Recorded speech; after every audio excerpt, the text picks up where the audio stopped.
Hi everyone, this is Troy Dreyer coming to you from Streaming Media East 2016, where I'm having conversations all day with the thought leaders of our industry.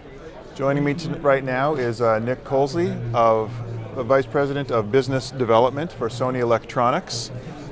Sounds like a good place to be, and you are going to be talking on a panel about 4K. Is it all hype? And I'm assuming you're taking the position, yes, we should just stick with standard definition. Well, Troy, funnily enough, no. It's not all hype, it's very real. By the end of this year, about 15% of US homes are going to have a 4K TV in their living room. This is growing very rapidly, much more rapidly than the penetration of HD did. There's tons of 4K content out there, movies, TV shows, and increasingly sports, live sports in 4K as well. So, you know, as a consumer, now's definitely the right time to be getting into 4K, and as a content owner, content producer. Actually last year was really the right time to get started with 4K. I can't believe it's growing faster than HD was. Are people really in a rush to upgrade their TVs already? Didn't we just do that? So the thing about the TV is when a consumer goes out to buy a new TV, the first thing that's on their mind, the top of the list, is better picture quality.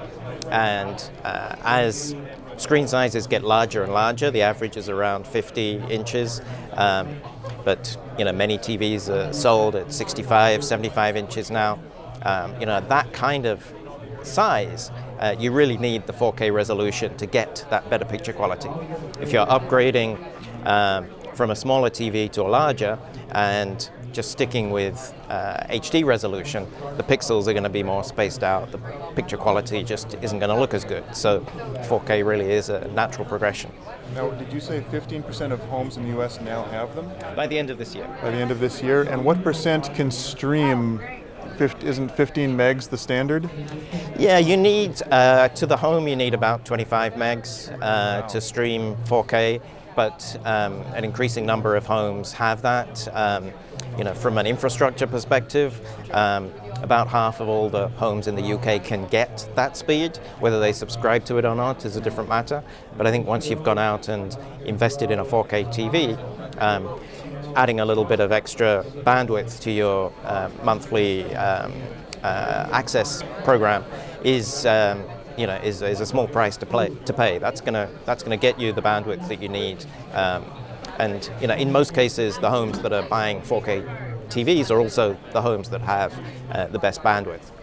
Are there people who get the 4K TVs and then they don't really have the streaming capacity, so maybe they're actually getting 1080 and they don't realize it? Well, many of the services have adaptive bitrate, so they're going to adjust the video stream that's delivered to the TV based on the available bandwidth, and that in some cases will change to HD. But you know, I think a lot of consumers are very savvy in this area, and you know, they upgrade their broadband to accommodate what they're watching.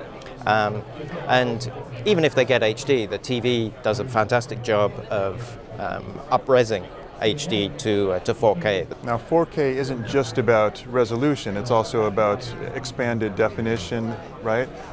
Getting better looking images. That's right, 4K gives you more colors, and then increasingly high dynamic range. So most of our TVs since last year support high dynamic range, which in a nutshell is like the difference between looking at a TV screen and looking out of the window. If you're looking out of the window, you see these really bright lights and huge range of light to dark and all the shades in between. High dynamic range TV is able to deliver that. We're working with the UHD Alliance and their standard. We're founding members of that, and the UHD Forum. Most of the content that's out there in high dynamic range is HDR10, which we fully support. So, and then as we move forward to live delivery of HDR, we're big proponents of the hybrid log gamma standard, which again is in the process of very wide adoption. Thank you so much for joining me, Nick. This is Troy coming to you from Streaming Media East.